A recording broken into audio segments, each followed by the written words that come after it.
क्रोध में रहा दिखाए, क्रोध के मारे पागल हो गए।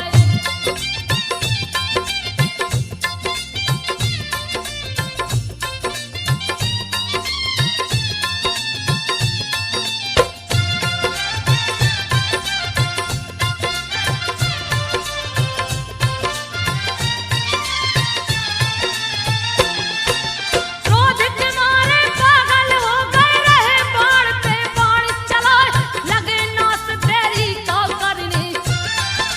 गुस्सा भरा बदन दिखलाए, सैकड़ों योद्धाओं का मस्तक श्री बलराम ने काट गिराए, कुंडल और धनुष गिर गए हैं। मरे हुओं का तलवार दिखाए, बहने लगी खून की नदियां। घोड़े हाथी ऊंट चिल्लाए, पटको मारो काटो पछाड़ो। यही शब्द है रहा सुनाए, कृष्ण और बलराम की सेना।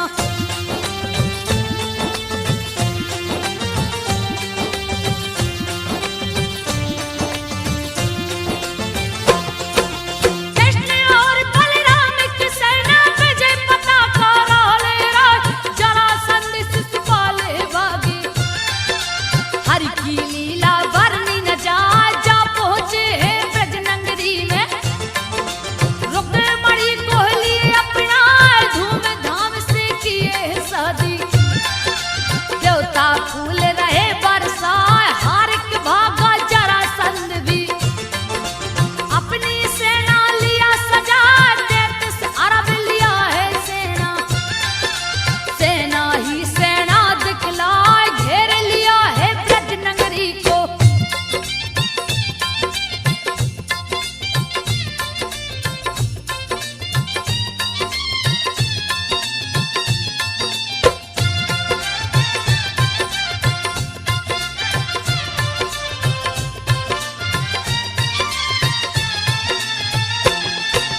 घेर लिया है ब्रजनगरी को, कृष्ण भी देख गए घबराए। घेर लिया है जरासंध ने, कहाँ है कृष्ण रहा चिल्लाए। गोप गोपियां डर के मारे, घर में अपने गई समाए। कृष्ण ने सबके भय को मिटाया, अपनी माया दिए दिखा, 33 ब्रजनगरी को मारा। दिए पतालपुरी पहुंचा, ब्रजमंडल को श्री कृष्ण ने। दिया द्वारकापुरी बना, ऋषि मुनि के श्राप के कारण।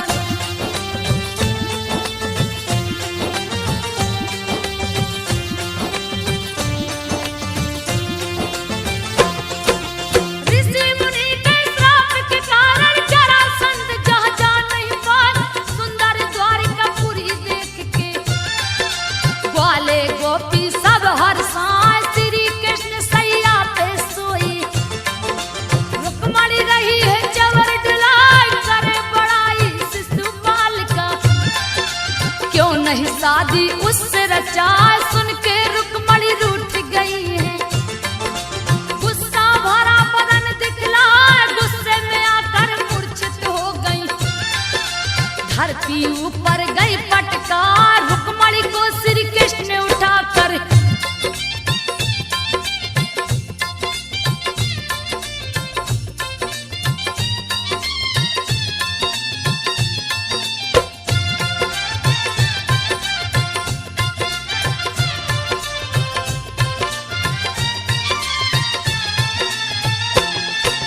रुक्मणी को श्री कृष्ण ने उठाकर सीने से अपने लियो लगा, फिर भी नहीं मानी है रुक्मणी। रूठ के बैठी मोह को फुलाए, भूल हो गई मुझसे प्यारी। कैसे मानोगी दो बतलाए, सोन चांदी से तुझे तोलूंगा। सुन के रुक्मणी गई हर साथ, तराजू के पल्ले में बैठी। सोना चांदी कृष्ण मंगाए, हीरा मोती लौट चढ़ाया।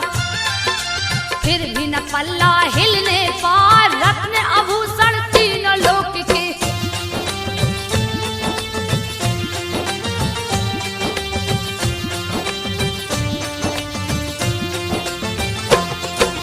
रत्न आभूषण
क्रोध में गई है यार, लगी श्राप विष्णु को तेरे। श्री हरि रहे उसे है मना, तुझको अपने साथ रखूंगा, तुझको लूंगा मैं अपना। मेरे भोग में जब तू पड़ेगी, तभी मैं ग्रहण करूंगा यार। तभी से तुलसी दल को डाल के सब विष्णु को भोग लगा। राधा माता बनी है सीता,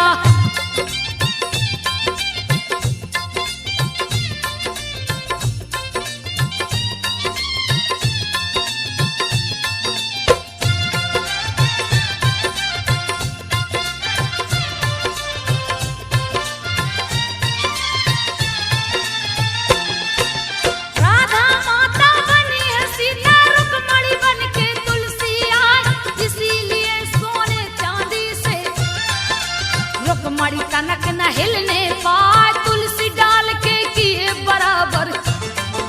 तुम हो तुलसी दिए बताए, एक समय की बात है भक्तों, बात तो सुनिए ध्यान लगाए। महादेव थे ध्यान मगन में, कामदेव ने दिया सताए, उनकी समाधि भंग हुई है। कामदेव पर गए गुस्से आए, क्रोध में आके श्राप दे दिए।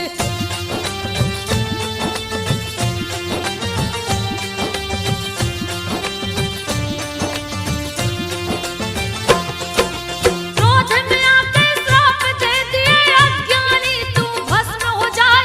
पैर पकड़ लिया रति ने जाके, मेरे पति को दो लौटा। शिव शंभू ने रति से बोला, अगले जन्म में जाओगी पार, कृष्ण का बेटा प्रद्युम्न होगा, वही तेरा पति कहलाए। कामदेव है प्रद्युम्न बन गए, रुक्मणी तन से जन्मे जाए। संवर देते न शत्रु समझ के, बचपन में ही लिया उठा, जाके समुद्र में फेंक दिया है।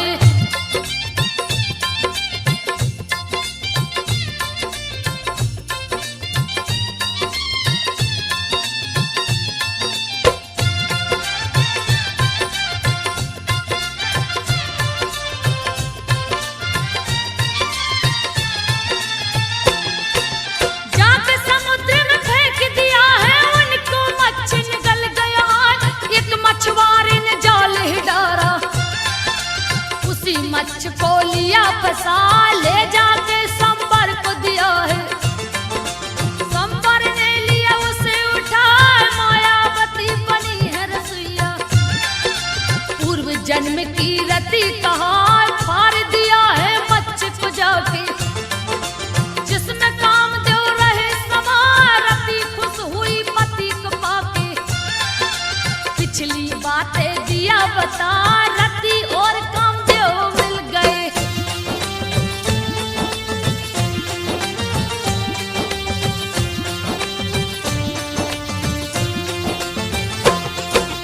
रति और कामदेव मिल गए। सारे देव गए हर साल, जामवंत की पुत्री जंगल में दिया मणि भुलवाए। कृष्ण ने राह में मणि को देखा, अपने हाथ में लिए उठाए। जामवंत लगे मणि को खोजने, कृष्ण के हाथ में गया दिखाए। कृष्ण से जामवंत भिड़ गए, क्यों लिया तूने मणि चुराए। बड़ा ही भीषण युद्ध हुआ है, जिसका वर्णन किया न जाए। जामवंत पहचाने प्रभु को,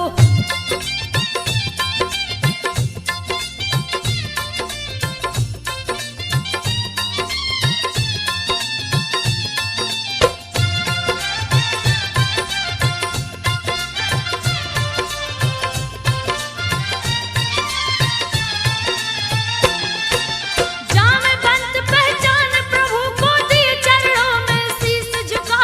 लड़ते लड़ते थक गया हूँ, जामवंत बोले सिरना। जामवंती जो सत्यभामा थी, श्री कृष्ण को सौंपे जाए। सत्यभामा संग बैठे मुरारी, महल में अपने आसन लाए। इंद्र ने आके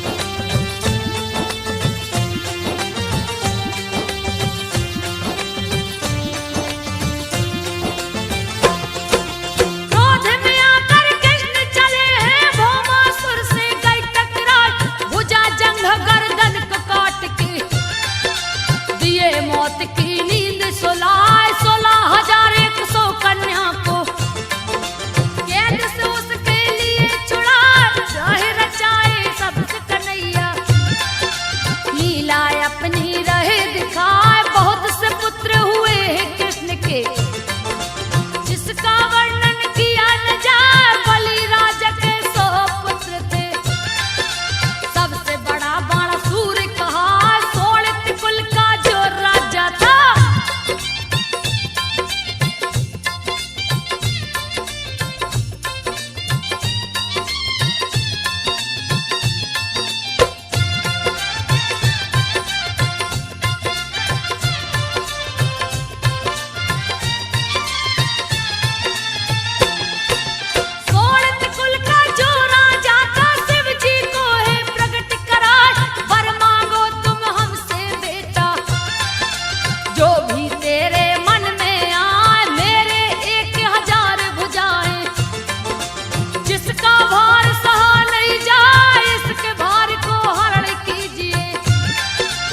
अहंकार उस गया समाय, शिव के हाथ जोड़ के बोला, मेरा मनोरथ पूरा हो जाए। यो मस्त कह के शिव चल दिए। बाणासुर मन में हर्षाए, बाणासुर की कन्या उषा थी।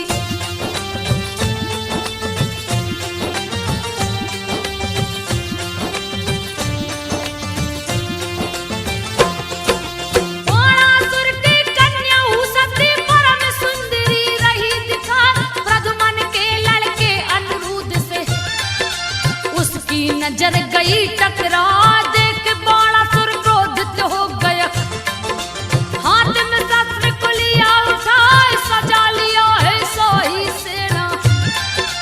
अनिरुद्ध से गए टकराए, क्रोधित होकर अनिरुद्ध ने सारी सेना को मार गिराए। अनिरुद्ध भी अति बलशाली, रण में दिया तहलका मचाए, क्रोधित होकर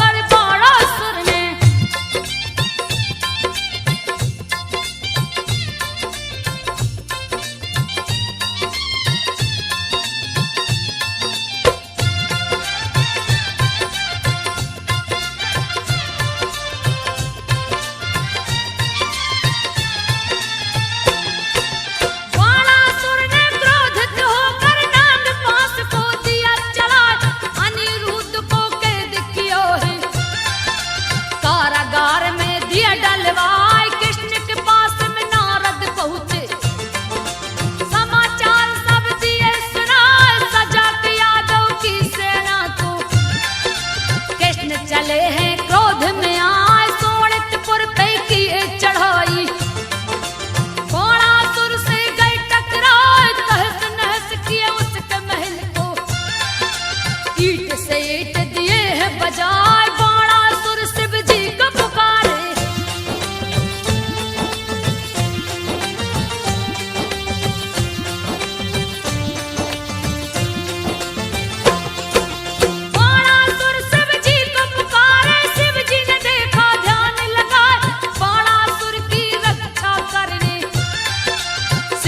नंदी चढ़ के आए, भीषण संग्राम शुरू हो गया।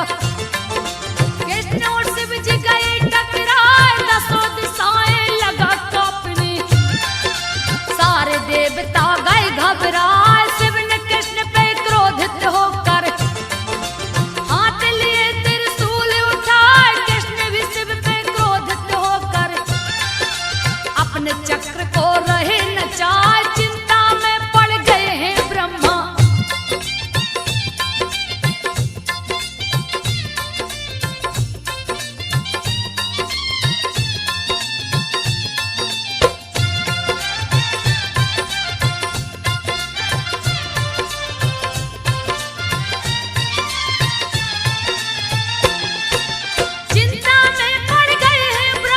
धरती माता गई घबराए। ब्रह्मा जी के पास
होत रही बिलाप लगाए, सुन के दौड़ पड़े गिरधारी। सभा महल में चीर बढ़ाए, खींचत चीर दुशासन हारा। दोनों बहियां गई पटाए, हरि कृपा से दुष्ट बहारा।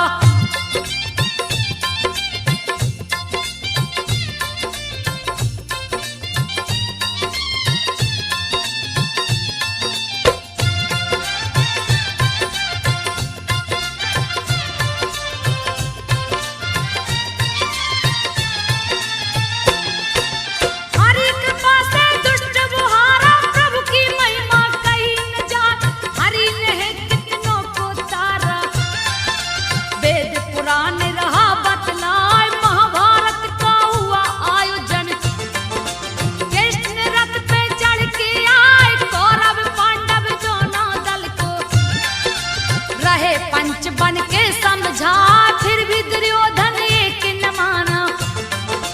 दिए है युद्ध शुरू करवाए, कृष्ण बने अर्जुन के सारथी।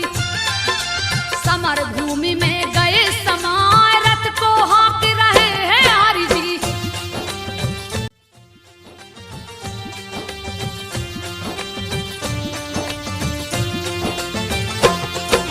रथ को हाँक रहे हैं हरि जी, रथ पे लाल ध्वजा लहराए।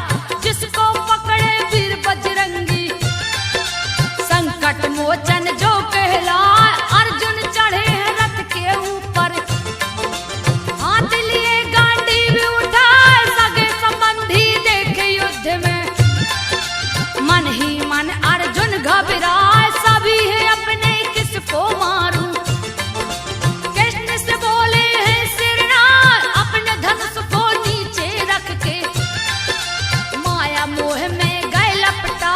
माया को प्रभु भंग किए हैं।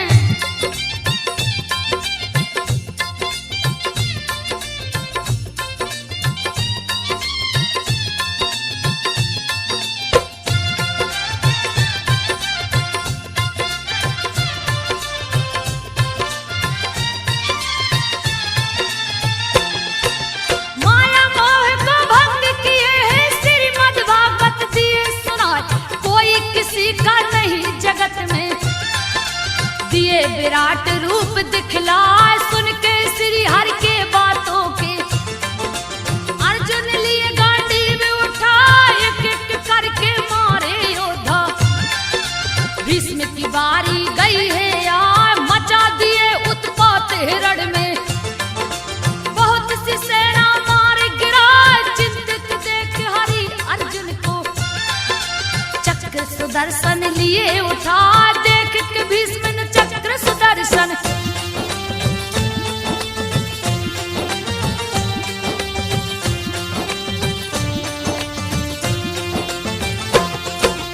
देख के भीष्म ने चक्र सुदर्शन। दोनों हाथ को लिए उठाए, अर्जुन के हाथों मरवा कर। दिए कौरव का नाश कराए, दुष्टर को राज तिलक दिए हैं।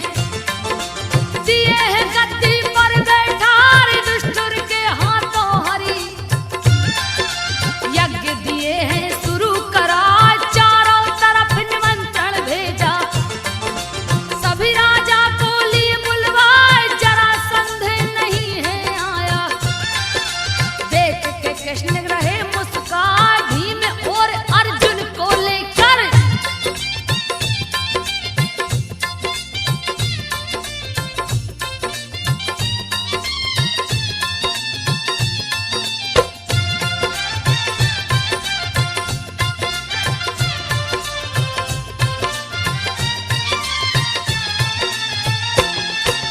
भीम और अर्जुन को लेकर लिए साधु का वेश बनाए। अर्जुन भीम को चेला बनाकर, मगध राज में गए समाए। जहाँ का राजा जरासंध था, अपना अखाड़ा रहा सजाए। मल्ल युद्ध का किया आयोजन, एक से एक है मल्ल जुटाए। जरासंध है वीर बहादुर, जिससे कोई नहीं टकराए। चूर हुआ है घमंड के मारे, देख के श्री हरि है मुस्काए। जरासंध को है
जहाँ बसते बहुताय वहीं पे बसते विप्र सुदामा।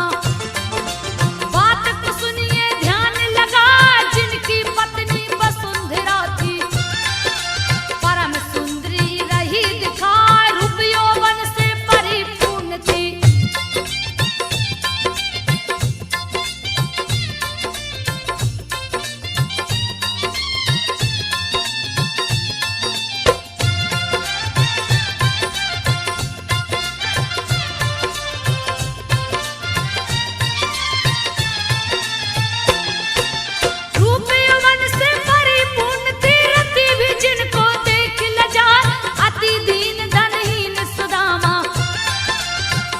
गरीबी रह सताए, टूटी हुई मड़ैया जिसकी, बारिश बरसे तन भिंग जाए, महादरिद्री उनके घर में, पांव पसार के गई समाए, भिक्षाटन कर पेट चलाते, फिर भी सुदामा नहीं घबराए, कभी खाते कभी नहीं भी खाते, सो जाते थे पेट दबाए, सिर पे पगड़ी न तन पे कपड़ा।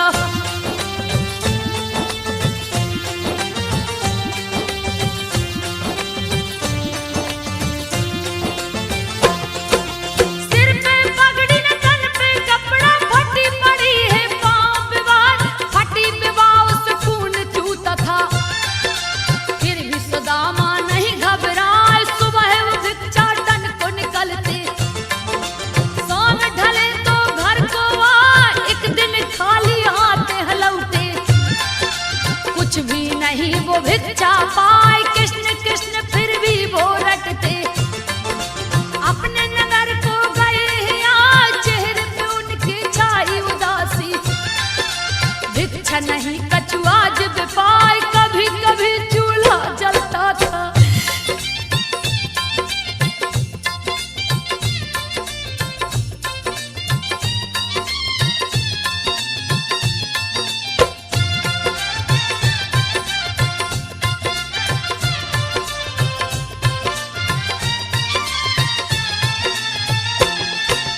कभी कभी चूल्हा जलता था, कभी कभी ठंडा पड़ जाए, फिर भी कोई चिंता नहीं था, कृष्ण कृष्ण का रटे लगाए, कृष्ण हमारे परम मित्र हैं, पत्नी से कहते रोज सुनाए, पतिव्रता पत्नी थी उनकी, दुख सुख में है साथ निभाए, एक दिन खाने को कुछ नहीं था, दरिद्रता से गई घबराए, अपने पति से जाकर बोली, डरती हुई अति भय खाए, मेरा कहना मान लो स्वामी।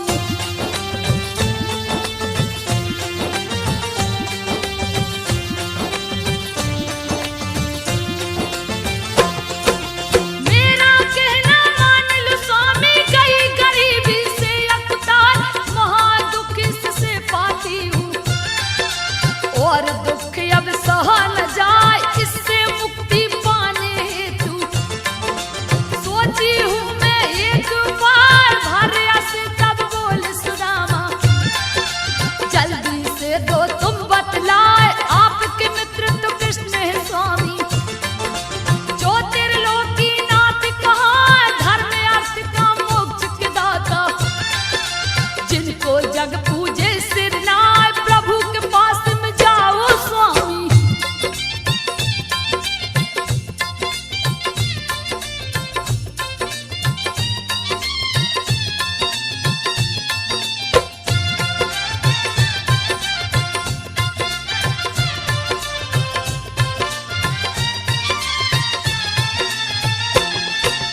प्रभु के पास में जाओ स्वामी, देंगे सारा कष्ट मिटाए, बोली वसुंधरा अपने पति से, बात को सुनियो ध्यान लगाए, कैसे जाऊं बोल सुदामा, क्या दूंगा मैं उनको जाए, मैंने कछु नहीं दिया किसी को, बिन दिए कोई कहाँ से पाए, इतना सुन के वसुंधरा ने भेंट किया चावल को लाए, डोरी लोटा लाठी लाके, रही सुदामा जी को धराए, डोरी लोटा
में आके सौंप दिए हैं।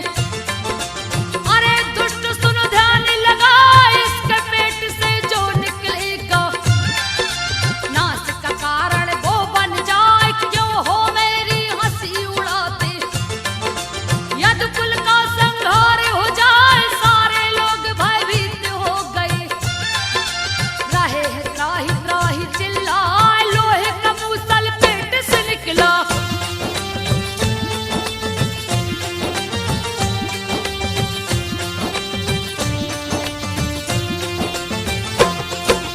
लोहे का मूसल पेट से निकला। कृष्ण उसे दिए पिसवार, ले जाके समुद्र में फेंके।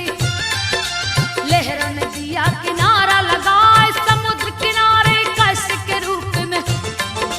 चारों ओर गया चितराए, विनाश काले विपरीत बुद्धि। यदि बंसी को गई धराए, मद्यपान